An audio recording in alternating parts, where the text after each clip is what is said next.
Apparently I'm live. Here we go. It's a bit messy around here. I apologise. Um, and this t-shirt's a bit worn, but I wear it to go to bed in, so it don't really matter. Yeah, I didn't do a video last night, but that's because I was really, really exhausted, and I fell asleep quite early in the evening. Um, so this video is not the 6 week mark. It's 6 weeks and one day, 6 weeks and one day without an alcoholic drink. And how am I feeling? I, I'm feeling I'm feeling good about things still. I'm not. I'm still not craving alcohol at all. I'm not actually. I'm not actually interested in alcohol at all. I think the closest I came to uh, thinking about alcohol was when I went into Tesco's today, and the queue was. It was only one of them little tiny Tesco's, and the queue was massive, and they only had one old dear serving, and I don't think she knew how to work the till or anything like that. So I was standing in the queue for a long time, and I was standing against the where all the alcoholic drinks are, the fridges with the wine in, then the fridges with the beer in, the crates of beer on the floor, and at some point it always seems that everywhere I go shopping wise, um, there's always alcohol. Um, but what did I think when I saw the alcohol in that small Tesco's? Um, it just kind of me pause for thought. I was just thinking about what it was like when I would have a drink of alcohol, when I'd probably have more than one drink.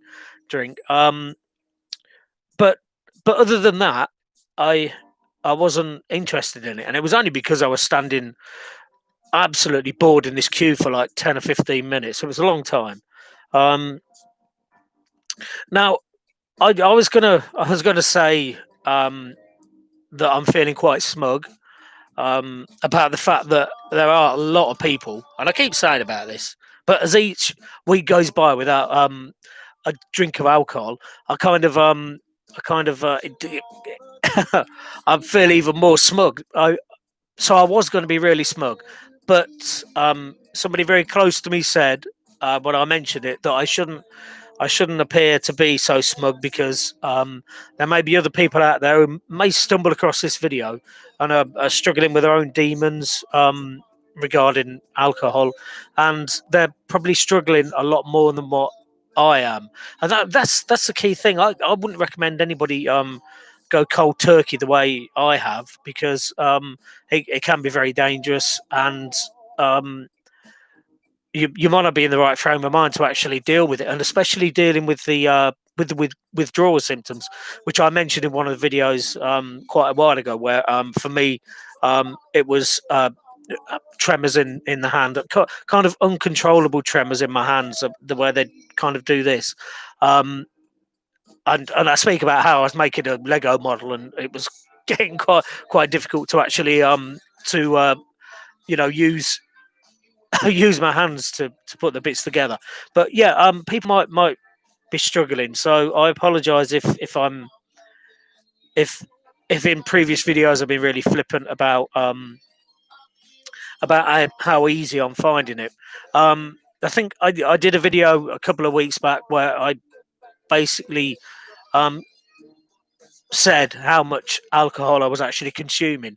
Not just now, or not now, before I stopped drinking recently, but also when I was younger, and and I was drinking a hell of a lot. I can't remember how many units it was. It was something like 200, 300, something insane like that, 200 a week. And and even in my recent uh, bout of heavy drinking before I went sober, yeah, I think I was hitting 200 units, and so I think even the person who's my alcohol advisor, I think even she was kind of a bit stunned and was probably in disbelief when I said that I just stopped completely because that.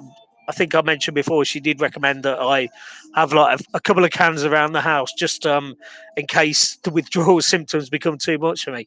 And I must admit, when they only lasted for about 2 or 3 days, the tremors, and they really pissed me off because I was trying to build this a massive Lego model, but I got through them, and now I'm on the other side. And I tell you why I'm feeling so smug. I'm I'm in a relationship, and um, the the the family of my partner, my um, they despise me. They think I'm beneath contempt. I did many things to probably instill in them that kind of opinion, um, but quite shamefully, they've decided rather than take out their anger on me. Um, and certainly, from what I can gather, they've been flinging a lot of mud in my direction anyway.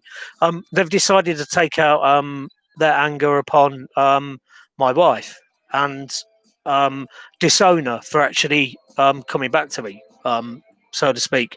Um, and I think all of them, including one guy, is actually a massive heavy drinker himself, from what I can gather, and has done stupid things when he's had a few beers. Um, they they they all think that I would not be able to manage this, and to them, although they will never watch these videos, but to them, I would say this. You're completely and utterly wrong. You don't know me. You don't know anything about me. You've met me half a dozen times. Um, Pretty much all of you didn't even come to my fucking wedding. Um, so as much as you might um, hold me in kind of a low regard, or that you might despise me or hate me, it doesn't fucking bother me at all. I've been disliked by murderers, rapists, uh, baby killers, violent men, people with borderline personality disorder as well, which I've got, and being disliked by people who haven't been very supportive to my wife. Um, it it doesn't fucking affect me at all. It really doesn't. Um, Basically because I'm a big boy, I can deal with it. What I really can't deal with, and I'm sorry this has turned into kind of uh, anger filled kind of diatribe.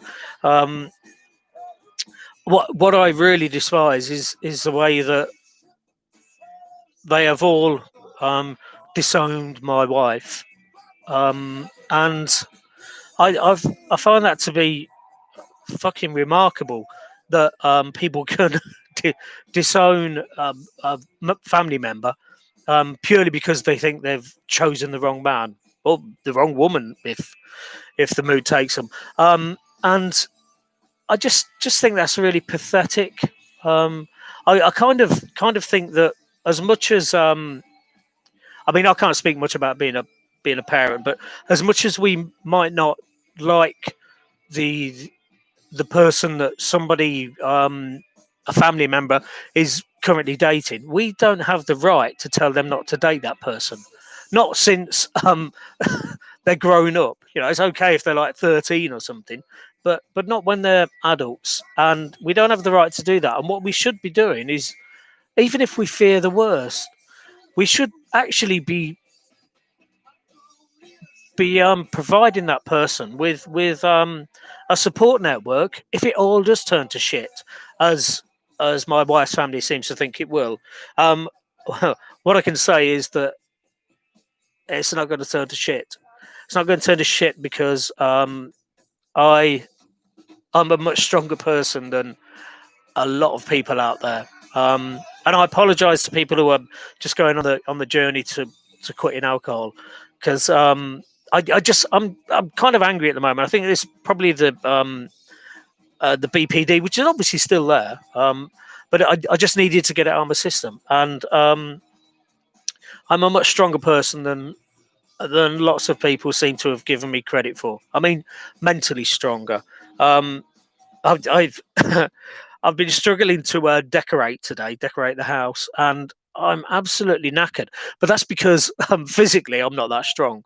I've pretty much led a really sedentary lifestyle. I'm kind of uh, yeah, pretty much since I left the prison service, that was probably about the most athletic job that I ever did.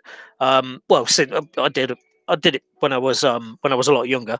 But yes, mentally, I'm far stronger than people give me credit for.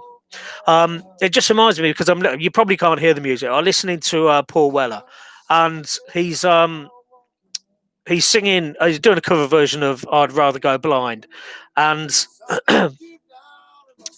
the first version of that, I think it's been covered by loads of people, but the first version I heard was by Rod Stewart. And for a long time, I've carried this kind of fear of listening to Rod Stewart for personal reasons, for things that had happened at the time when I was really into Rod Stewart. But I mean, notwithstanding the fact that I would rather go blind is kind of was my feelings at the time when something bad happened. Um, but I listened to Rod Stewart yesterday. I can't remember what I was doing. I was painting. Yeah, I was painting. I was listening to Rod Stewart, and I was trying to exercise the the demons. Trying to make sure that that particular music didn't trigger me. And to be fair, it didn't. Yes, I listened to I'd Rather Go Blind with kind of a melancholic air, but I pushed through it. There was no trigger there or anything. I will discuss my mental health this week. Definitely, I will. I keep saying it, and then I keep not doing it. But I need to tidy up. This room is so fucking untidy at the moment, but it won't be by the end of the week. But yeah, mate, I don't know. So maybe Friday, rather than going to the pub, which is what I probably would ordinarily do on a Friday. Maybe I'll discuss my mental health because it's the problems are still there. There's still an underlying sense of kind of emotional turmoil, but that's to be expected. It's not going to disappear completely because I've stopped drinking. Alcohol merely exacerbated it, and I think the if I am going to think about a test, and hopefully I won't get to this point because with the bipolar, whenever I go manic, that's when I'm wide awake for 3 days, writing, uh, and just I'm really stoked, and that would ordinarily be the time when I would probably drink a couple of bottles of vodka over the course of like 3 days, and so that would be probably the next hurdle, but there is some mitigation there, and the mitigation is that I'm taking the right medication. I've not had a massive high or a massive depression for a long time. There's some bad stuff happened to me a few months ago, culminating in my mum dying.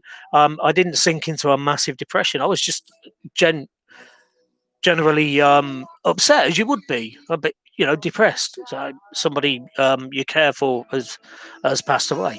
But yeah, so the bipolar might present a concern ordinarily, but even with that, I'm thinking no, because I wouldn't say that I've been massively hyper over the last what 6 weeks. Um, so I would probably appear really smug to say that it's not gonna drive me to drink, but I sincerely do not believe it will, and I remain positive. I remain positive because a lot of people out there are completely and utterly wrong about me, and I'm not saying this for any kind of defense. And oh, please start liking me again because I don't give a shit about that. What I'm saying is, I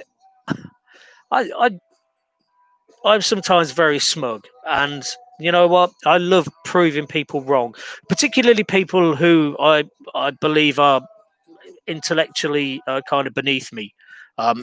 So that kind of puts people in their place. So if you are somebody who stumbled across this video, but you know me, and you dislike me and all that kind of thing, and you think I'm just some kind of monstrous pisshead, well, I was a monstrous pisshead, and I'm looking forward to going to an Alcoholics Anonymous meeting when this lockdown's over.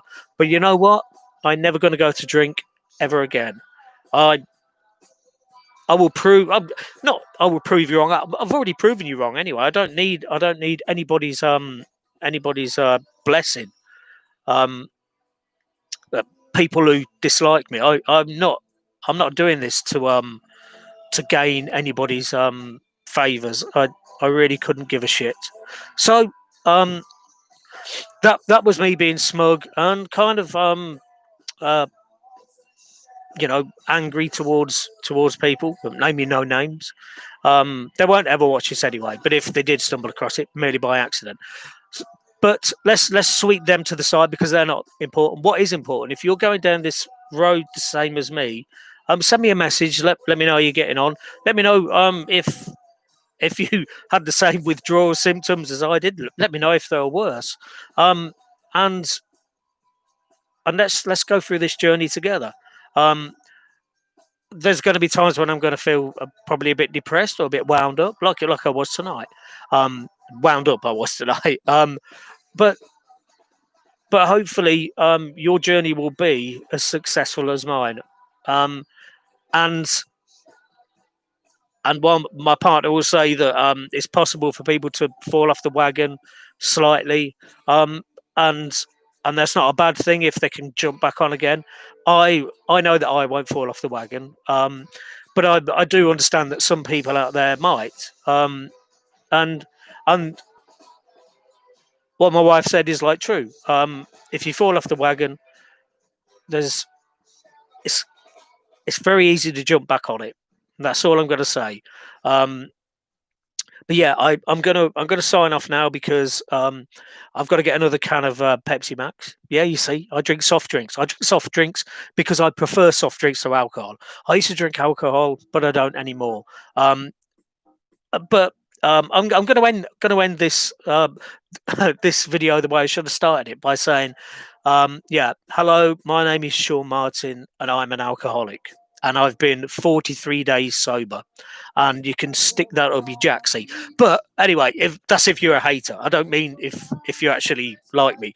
But I'm going to sign off now. And I might get my head down because I've got a lot more sanding to do tomorrow. So yeah, so I will see you next week. Hopefully on the Monday because it's 49 days, and I something kind of special about that because it's 7 weeks, so 7 times 7, and I like the number 7. The reason I like number 7 is because you put a little line for it. No, I'm joking. Look, I'm going to sign off now. Uh, Thank you for watching. Stay safe, and I'll catch you later.